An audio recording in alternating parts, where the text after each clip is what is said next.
He didn't yell. He just looked at her like she was already gone. "Name your price," he said, "or get out of my room." Harlow James had never heard anyone say something so ugly in such a calm voice. 10 minutes earlier, all she had was a stack of clean towels and a warning. "That's Bronson Calloway's room," her coworker whispered, eyes wide like she'd said a curse word. "He fired a man last week for breathing too loud in a meeting. Don't look at him. Don't talk unless he talks first. Just leave the towels and go." Harlow didn't care about rumors. She cared about the number in her phone's banking app. $0, and her father's hospital bill growing every single day. She knocked. No answer. She let herself in. He was standing by the window with a glass in his hand, and something in his face was already broken before she even said a word. "Sir, I'm just leaving the towels," she said. He turned. "Why are you shaking?" "I'm not. You are." His eyes moved over her, slow, cold, like he was pricing furniture. "I know exactly why people like you come into rooms like mine, late, alone, hoping to walk out with something. That's not. Then what do you want?" He set the glass down hard enough to make her flinch. "Everyone wants something from me. Say it." She should have walked out right then. But her mother's face flashed in her mind. Pale, thin, asking for water she could barely swallow. And Harlow, 22 years old and out of options, said the one thing she swore she'd never say to a stranger. $500,000. "Please, my mom needs it. I've never done anything like this before." He didn't even blink. "Bank details."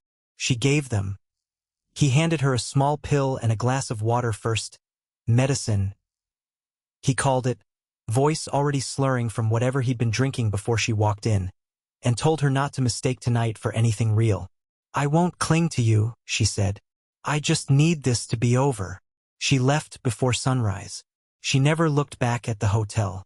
She told herself it was the last time Bronson Calloway would ever matter to her life. She was wrong about that in every possible way. Her mother died 3 weeks later. The cheapest burial plot Harlow could find happened to sit on land owned by the Calloway family. She didn't know that when she signed the papers. She just knew it was the only spot she could afford, and she stood there alone, promising her mother a proper goodbye even if it cost her every scrap of dignity she had left. She didn't know that the man who'd bought her silence for one night now, somehow, owned the ground her mother was buried in too. 3 months later, Sterling Vale Group called her for a job interview. A real one, front desk operations, decent pay, benefits. She'd applied months ago on a whim, never expecting a callback. She almost cried on the phone. "You'll start immediately," the HR woman said. "Congratulations, Miss James." Harlow didn't know who owned Sterling Vale. Nobody had bothered to tell her. She walked into her first day of work like a woman getting a second chance at life. She had no idea she'd just walked back into his building. "Wait!" A woman near the coffee station stopped mid-sentence, staring at Harlow's badge. "You're the cleaner girl, from the towel scandal." Harlow froze. "I don't know what you're talking about." "Everyone knows what you're talking about." The woman's smile was sharp as glass. "Poor girls like you always have a plan. You think nobody notices how fast you climbed?" Before Harlow could answer, the air in the room changed. Every head turned toward the door. Bronson Calloway walked in like the temperature dropped 10 degrees around him. His eyes found Harlow first. Something flickered there, recognition, maybe panic, gone in half a second. "Is there a problem here?" he asked the room, voice flat as stone. "No, sir," the woman said quickly. "Then get back to work." He didn't look at Harlow again. He didn't have to.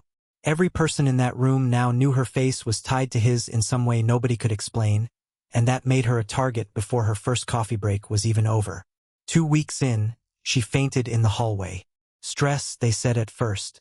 Then a doctor said something that changed everything. "Miss James, you're pregnant." "That's not possible. I took birth control." He gave it to me himself. The doctor checked the description of the pill she remembered. His face went carefully blank. "Those weren't birth control tablets. Based on what you're describing, those were vitamins." Harlow sat in that cold office and felt the floor tilt sideways.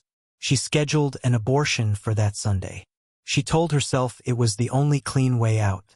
She never got the chance to go through with it, because 2 days before her appointment, an old man in a wool coat collapsed onto the sidewalk directly in front of her, and she caught him before his head hit the concrete.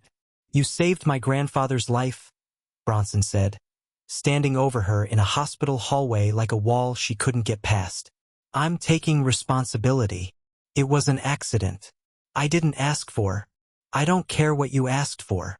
His grandfather, propped up in a wheelchair beside them, was grinning like Christmas had come early. "You're coming home with us." 2 days later, a lawyer arrived with a folded contract and a fountain pen, and Grandpa Calloway announced, without asking either of them, that Harlow James would marry his grandson. "Grandpa, this is insane," Bronson said. "I don't joke about responsibility." The old man's smile didn't move an inch. "The papers are already signed." Harlow finally found her voice. "I'm pregnant. I can't marry anyone. I already scheduled. I was going to end it." The room went silent. "Then don't," Grandpa Calloway said quietly. His hand trembled around his medicine bottle. 18 generations, and no child born into this family in decades. "If you take this baby from me, I will stop taking my heart medicine. I mean it. Let me die trying to hold a great-grandchild, or let me live to meet one. Your choice." It wasn't a choice at all. It was a trap dressed up as a blessing. "Fine," Harlow whispered. "I'll do it." Bronson found her alone that night, his voice low enough that only she could hear it. "Let's be clear about something. I know that baby isn't mine. I watched you take the pill myself. You told me it was medicine. Doesn't matter now. Here's what happens. 2 years on paper. We act married in public. Nothing real happens between us. At the end, I pay you $20 million and you walk away with your child. Do you understand?" She understood perfectly. She was a business transaction wearing a wedding ring. The bullying didn't stop just because she had his last name now. If anything, it got worse. Someone accused her of stealing a watch he'd actually given her as a gift, and dragged her through the office to be humiliated, until he arrived and, in front of everyone, told them exactly what would happen to the next person who touched her. The cafeteria supervisor who'd been quietly serving spoiled food to save money got fired the same week Bronson learned Harlow ate there alone every day, hiding from the whispers. An older housekeeper named Miss Odell started bringing her warm meals without being asked. "That man hasn't cared about anyone since he lost his parents," Miss Odell told her one afternoon, watching Harlow eat in silence. "Not until you. Stop keeping your eyes on the floor, child. People only step on you if you let them." Harlow started to wonder if the cold man from that hotel room was even real, or if she'd only ever seen the version of him built to survive people who wanted something from him. The betrayal came on a night she never saw coming.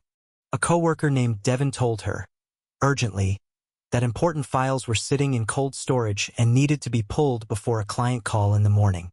Harlow trusted her. Devin had never been unkind, never joined the whispering circles. She went down alone, into a freezing room lined with metal shelves, and the door shut behind her before she even found the folder. It locked from the outside.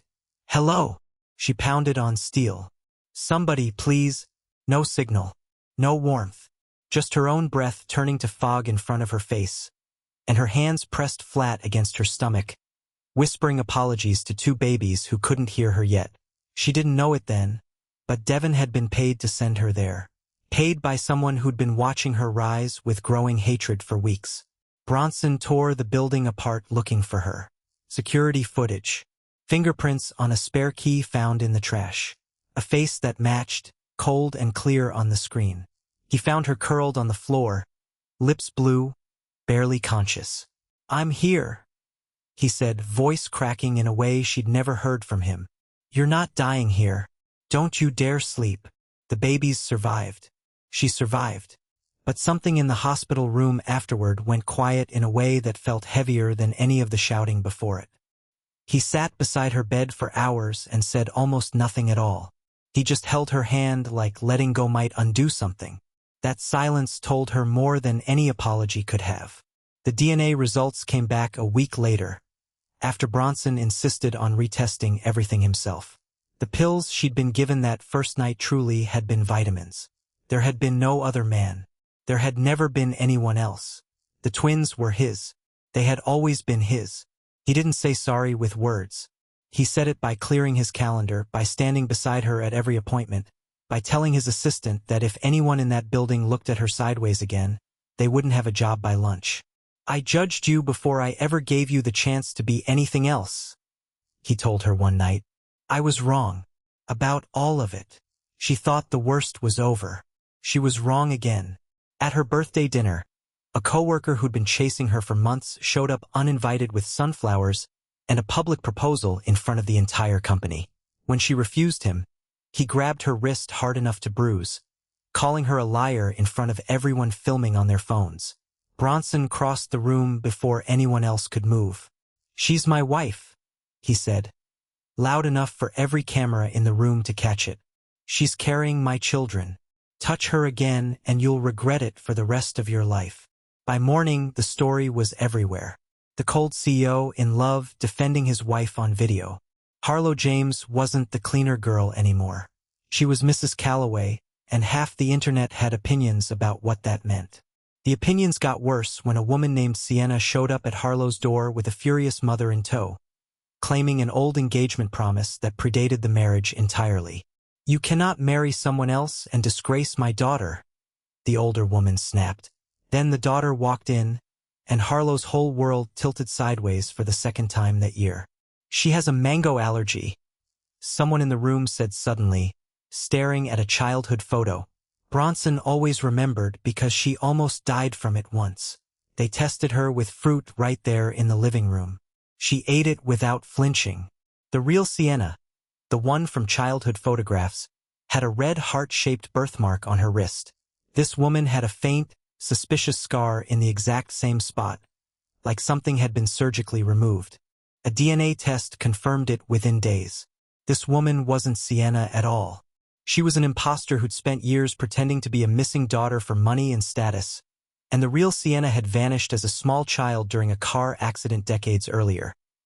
The same year, it turned out that a mother with no family of her own had found a terrified, silent little girl wandering near a wreck on the side of a road, wearing a handkerchief stitched with a single letter.